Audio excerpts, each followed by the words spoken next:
On est mardi 19 juin 2018. Et aujourd'hui, je reprends de la parole. Je veux pas devenir un mec violent. Je veux pas utiliser les armes. Je veux pas sacrifier ma vie pour une cause. Mais j'ai la rage. Alors j'ai besoin de venir raconter ma rage. Raconter ma colère. Raconter mes peurs. Raconter mes pleurs. Oui, j'ai honte. Honte de venir d'Occident. Parce qu'aujourd'hui, en tant qu'Occidentaux, j'ai l'impression d'être un collabo. Vous connaissez la collaboration pendant l'état nazi? Vous connaissez la collaboration pendant l'état colonialiste? Vous connaissez la collaboration pendant l'état impérialiste? Et bien aujourd'hui, c'est une nouvelle forme de collaboration. Une collaboration qu'on voit pas. Parce que les chaînes, elles sont plus à nos pieds. Les chaînes, elles sont dans nos esprits, dans nos cerveaux et dans nos cœurs. Aujourd'hui, on nous a construits, on nous a formatés. On nous a construit un imaginaire, un vocabulaire, un monde et des rêves, une réussite sociale. Et pourtant aujourd'hui, on collabore avec un système criminel, assassin, qui laisse tous les jours de côté des dizaines de milliers de frères et sœurs, qui nous quittent à cause du suicide, à cause de la faim dans le monde, à cause du manque d'eau. Et aujourd'hui, en tant qu'Occidentaux, j'ai l'impression de collaborer à ce système. Et j'ai honte de ça. J'aimerais arrêter de collaborer, mais je ne sais pas comment faire. C'est pour ça que j'ai arrêté de travailler. J'ai arrêté d'avoir un contrat de travail, parce que je ne veux plus cautionner ce système-là. J'étais passionné dans mon domaine, j'aimais mon métier, mais je pouvais pas travailler pour des boîtes qui respectaient rien, ni le code du travail, ni les normes de mise en œuvre, et qui faisaient des malversations sur les marchés publics. Regardons autour de nous la réalité. Aujourd'hui, nous sommes nous-mêmes esclaves et nous-mêmes maîtres. Nous avons des esclaves dans les pays du Sud, qui nous fabriquent nos vêtements, qui nous fournissent du pétrole pour nos voitures, qui nous fournissent de l'énergie pour construire nos maisons, qui nous fournissent tellement de choses. Mais aujourd'hui, ça peut pas continuer comme ça. Il y a des peuples qui souffrent. Et pourquoi ces peuples souffrent? C'est notre responsabilité. Il n'y a pas un responsable, nous sommes tous responsables. C'est trop facile de se déresponsabiliser. Alors aujourd'hui, je ne sais pas quoi faire encore, précisément, pour pouvoir agir contre ce système violent, ce système assassin, ce système criminel, ce système mafieux. Mais en tout cas, j'essaye. J'essaye tous les jours de me lever le matin et d'apporter ma pierre à l'édifice. Je ne veux plus cautionner ce système-là. Je n'arrive pas à accepter ce système-là. Et ce système-là me donne la rage. Ce système-là me fait pleurer, chaque jour. Parce que j'ai la chance, moi, de manger, de bien dormir sous un toit chauffé, avec de l'électricité, de l'eau courante, de l'assainissement d'eau et tout ce qu'il faut pour vivre dignement. Mais j'aimerais que la chance que j'ai, d'autres aient cette chance-là. Je viens du bon côté, je suis un fils de bourgeois, je fais partie des 1 ou des 5% les plus riches de la planète.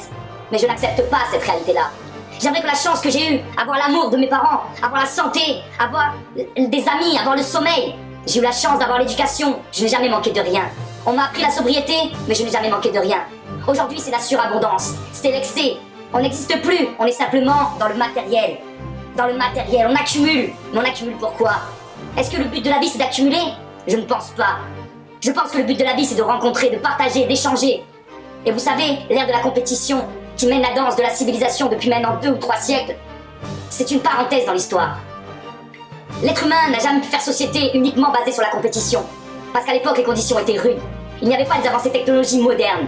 Alors il fallait être solidaire pour pouvoir se nourrir, pour pouvoir se chauffer, pour pouvoir se loger. Seul, tu ne pouvais rien faire. Tu avais besoin de ton frère et de ta sœur pour t'aider. Tu ne pouvais pas appeler une entreprise privée pour te faire livrer ton repas du soir. Tu ne pouvais pas aller dans une laverie pour te faire laver ton linge. Tu ne pouvais pas appeler un chauffagiste pour réparer ta chaudière ou pour te faire livrer du bois. Aujourd'hui, tout est marchand. Il n'y a plus de relations humaines les uns avec les autres. On ne se parle plus, on ne se connaît plus, on ne se respecte plus, on ne se considère plus. Quel est le sens de cette vie si je ne fais pas communion avec mes frères et mes sœurs? Le bonheur, je ne peux pas l'atteindre tout seul. Le bonheur, je peux le construire qu'avec vous, qu'avec nous. Le bonheur, il se construit ensemble. Alors j'ai pas envie de vivre encore pendant 40 ou 50 ans dans ce système de merde. De toute façon, ce système ne peut pas continuer. Tous les curseurs sont au noir ou au rouge. Partout, c'est l'urgence, dans tous les domaines. Mais on fait les autruches, on fait les moutons, on fait les pigeons, et on se plaint tout le temps. Ah, on est bons les Français pour se plaindre. Mais c'est quand qu'on fait bouger les lignes? C'est quand qu'on comprend que le système représentatif actuel ne fonctionne pas? C'est quand qu'on demande la réécriture de la Constitution? C'est quand qu'on demande de reprendre le pouvoir de création monétaire? C'est quand qu'on reprend le pouvoir citoyen sur notre armée? C'est quand qu'on reprend le pouvoir sur notre destin? Je suis pas prêt à subir.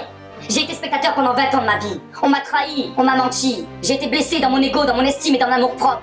Et je ne suis pas prêt de continuer à accepter ça. Aujourd'hui, j'ai de l'espoir. Aujourd'hui, j'ai la foi. Ça se voit peut-être pas, mes propos sont peut-être violents, mais cette violence, elle est là pour construire quelque chose derrière. C'est pas simplement cracher pour cracher.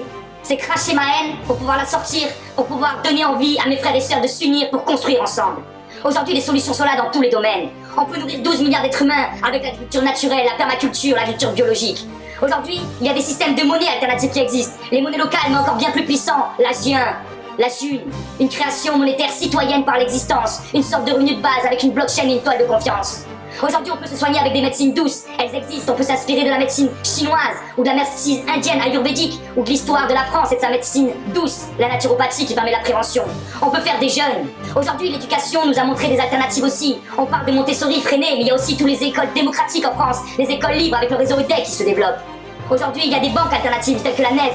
Aujourd'hui, si tu veux arrêter de consommer du nucléaire, tu peux aller chez Enercop et consommer des énergies renouvelables. Même si évidemment, c'est pas de l'énergie renouvelable qu'il nous faudra, c'est moins d'énergie.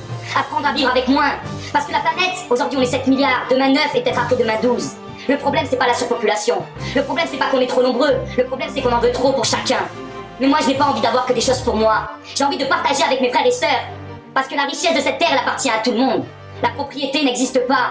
L'air ne peut pas être privatisé. L'eau ne peut pas être privatisée. La terre ne peut pas être privatisée. C'est un bien commun. Et les biens communs, je veux les construire avec toi, mon frère. Les biens communs, je veux les construire avec toi, ma sœur. Et oui, j'y crois. Je suis peut-être un utopiste, mais c'est pas grave. Parce que tous les matins, quand je me lève, j'ai le sourire, j'ai la foi et j'ai l'espoir d'un monde meilleur. Et je sais qu'on peut le faire. Il y a des alternatives qui ont montré dans l'histoire que c'est possible. Rappelez-vous, en Espagne, en 1936, une ville entière libérée pendant des mois, qui se défend avec une solidarité et une autogestion extraordinaire. L'anarchie, c'est pas le chaos. On peut vivre avec des règles, avec des structures, de manière autogérée. Le problème, c'est qu'aujourd'hui, l'outil de production appartient au capital. Alors quand on produit des choses qui servent à rien, on continue à les produire pour des salaires. Et quand on produit des choses utiles, c'est toujours les mêmes qui récupèrent les profits. Jamais les salaires n'ont été aussi exorbitants pour le grand patronat. Le grand patronat gagne 100, 200, 300, 400, 500 fois le salaire, le SMIC, le minimum des salaires. Aujourd'hui, le patrimoine des êtres humains est tellement... Je n'ai même pas de mots pour définir les inégalités du patrimoine des êtres humains. Quand on regarde la fortune de ces Bill Gates, de ces Rothschild, de ces Morgan, de ces Rockefeller et de tous les autres, de tous ces milliardaires français aussi, Bolloré, et tous les autres, Dassault qui nous a quittés il y a pas longtemps, ou Bettencourt qui a transmis sa fortune à sa famille et à ses enfants, ses petits-enfants. Elle est où l'égalité? Liberté, égalité, fraternité, mon cul, tu n'existes pas. Mais on va te construire tous les jours, parce que nous on est pour la paix, on est pour l'amour, on n'est pas pour la guerre, même si votre guerre elle est soi-disant pour la paix. Quand vous allez faire des guerres dans les pays étrangers, c'est pas pour installer la démocratie. Si vous allez en Libye ou en Syrie, c'est pas pour installer la démocratie. C'est pas pour enlever un dictateur et libérer des populations. Arrêtez de nous prendre pour des cons, ça fait trop longtemps que ça dure. On sait tout ça, c'est des médias mensonges. Vous construisez des histoires pour diaboliser des individus pour pouvoir mieux voler les ressources naturelles de ces pays. C'est toujours l'énergie, l'argent, les intérêts géostratégiques qui sont responsables des guerres. C'est pas la démocratie. Sinon on serait parti au Congo depuis longtemps. 4 millions de morts au Congo. En 10 ans ou en 15 ans, 4 millions de morts, qui en parle? Est-ce qu'on va faire la guerre là-bas? Où est l'ONU? Où est la France? Où est le pays des droits de l'homme, mon cul? J'y crois plus à tout ça. Le génocide du Rwanda, c'est qui a participé? C'est nous, État français. L'État français a participé au financement, à former des généraux, à former des formateurs, à livrer des armes pour permettre le génocide au Rwanda en 1994. On a même envoyé nos troupes militaires pour sortir les ressortissants français et on a laissé le peuple rwandais s'autodétruire. Mais on a participé à son autodestruction. On a construit les frontières de l'Afrique. On a construit les frontières du Moyen-Orient. Vous vous rappelez? La conférence de Berlin, les accords de Sykes-Picot, ça vous parle? Eh bien c'est là que l'Occident est venu diviser le monde. Mais cette réalité-là, je l'accepterai pas. Je suis fou, peu m'importe. C'est une réalité qui est inacceptable pour moi. Je ne veux pas accepter des droits qu'un autre être humain n'a pas. Si j'ai la chance de manger aujourd'hui, je veux que mon frère et ma sœur mangent. J'ai la chance d'avoir un toit ce soir, j'ai envie que mon frère et ma sœur aient un toit aussi. Et c'est ça, ma philosophie de vie. Je veux que les frères et sœurs de l'humanité aient accès à une vie digne. Les 5 piliers de la dignité. Avoir à manger, pouvoir se loger, avoir l'éducation, avoir accès à la santé et la liberté d'expression, la liberté de parole. Mais aujourd'hui, quand je dis aux petits occidentaux qui m'entourent au quotidien, comme des collabos, que nous-mêmes on participe à détruire ce système, on est responsable de la mort de nos frères et sœurs dans les Sud, on préfère ne pas voir, on préfère se délégitimer, on préfère se déresponsabiliser, c'est tellement plus facile, plutôt qu'assumer notre responsabilité. Mais non, on n'y peut rien, ça a toujours été comme ça. Mais non frère, mais non sœur, ça a toujours été comme ça, mais il y a un siècle les femmes elles ont demandé le droit de vote, et tout le monde rigolait quand elles ont demandé le droit de vote. Au bout de 10, 20, 30, 40 ans, selon les pays de lutte, elles ont acquis le droit de vote. Et ça a été pareil pour l'esclavage, même si l'esclavage a une nouvelle forme aujourd'hui, c'est un néocolonialisme. Néocolonialisme et néo-esclavage. On est esclaves tous. On achète, on consomme, mais qu'est-ce qu'on est con? Quand est-ce qu'on réfléchit? On n'a plus aucune force de capacité et plus aucune réflexion. Où est la réflexivité? Quand est-ce qu'on réfléchit à la société? T'es pas tout seul sur cette terre, mon frère. T'es pas tout seul sur cette terre, ma sœur. T'as d'autres frères et sœurs en quatre coins du globe. Alors pourquoi tu les regardes pas? Pourquoi tu essaies pas de comprendre autour de toi? Pourquoi quand on te dit que c'est trop compliqué pour comprendre, tu vas pas creuser par toi-même? Aujourd'hui, l'information est disponible. C'est un choix d'être ignorant aujourd'hui. Et l'ignorance, elle est généralisée. On est hypnotisé, on est des zombies, on est des vampires. Et moi, je veux vous réveiller, je veux vous secouer. Parce que moi aussi j'étais endormi pendant 20 ans. Moi aussi j'allais chez l'esthéticienne me faire les sourcils et me faire épiler sous les bras. Moi aussi j'avais 5000 euros de garde-robe et j'avais du G-Star, du Dolce Gabbana et du Ralph Lauren. Mais tout ça, ça m'a amené où? Ça m'a amené nulle part. J'existais à travers l'extérieur, à travers l'apparence, à travers la reconnaissance de l'autre. Mais aujourd'hui la reconnaissance, je la veux de l'humanité tout entière. La reconnaissance, elle se construit avec nos frères et sœurs. Seul je ne suis rien. Seul je ne peux rien faire. Seul je ne peux pas vivre. J'ai besoin de m'insérer dans une cité où la somme des compétences me permet de vivre dignement. Je ne serai jamais électricien, à la fois instituteur, médecin, agriculteur. On a besoin de tous les uns des autres. Alors pourquoi on se compare? Pourquoi on se critique? Pourquoi on se crache dessus? C'est toujours les mêmes, les 0,1% qui se gavent. Et nous, les 10% les plus riches de la planète, les occidentaux, on cautionne ça, on collabore, nous sommes nous-mêmes des assassins. Alors on va dire stop. On va venir raconter des petites histoires tous les jours. Il y a de la rage, mais il y a de l'espoir aussi. On n'a pas que la haine au fond de nous, on a la lumière. La lumière qui est au fond de nous, il faut aller la découvrir, il faut la construire. Et donc, apprends à parler à ton voisin. Apprends à respecter ton prochain. Apprends à agir pour ta cité plutôt que penser qu'à ta gueule et à ton nombril. Tu n'es rien tout seul, mon frère. Tu connais le film Into the Wild? Into the Wild, c'est quoi la conclusion? C'est que le bonheur, c'est quelque chose qui se partage. Tu peux être dans un paradis sur terre si tes frères et tes sœurs sont dans la merde et que tu peux pas partager ton paradis et ton bonheur. Ton paradis n'existe pas, c'est l'enfer. Et aujourd'hui, sur terre, c'est cet enfer. On va le déconstruire. On va raconter des histoires, on va réécrire de nouveaux mythes, on va construire une histoire populaire et collective pour une nouvelle civilisation. De toute façon, je suis pas inquiet parce que la civilisation actuelle va s'auto-détruire, elle va s'auto-effondrer. Mais peut-être que malheureusement, on va perdre la moitié de l'humanité. Et j'aimerais pas ça. J'aimerais qu'on évite de perdre la moitié de mes frères et sœurs sur cette terre parce qu'il y aura plus de pétrole et il y aura plus rien à bouffer pour personne et ça sera l'émeute, la guerre civile, les tensions internationales.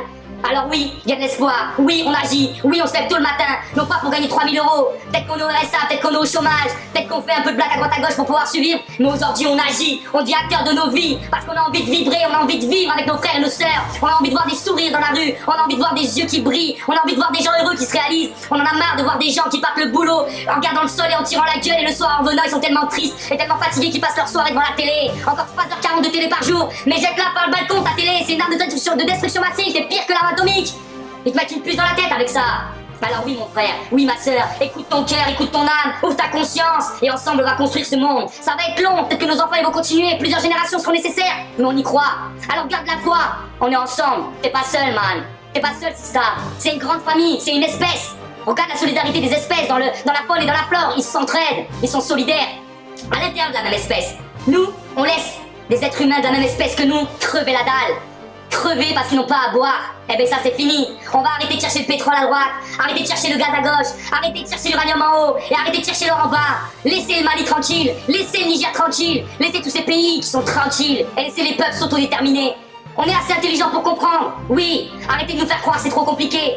On peut vivre ensemble, j'y crois. L'homme n'est pas un loup pour l'homme. La société façonne l'homme et l'être humain dans sa globalité, les hommes et les femmes. Alors plutôt que d'être formaté par ce système, on va construire un système qui nous tire vers le haut, un cercle vertueux plutôt que un cercle vicieux qui nous autodétruit.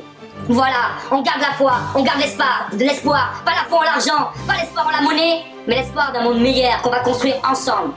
On lâche rien, on continue le chemin, on apporte notre pierre à l'édifice, et n'oublie pas, on est ensemble, on est une grande famille. Merci.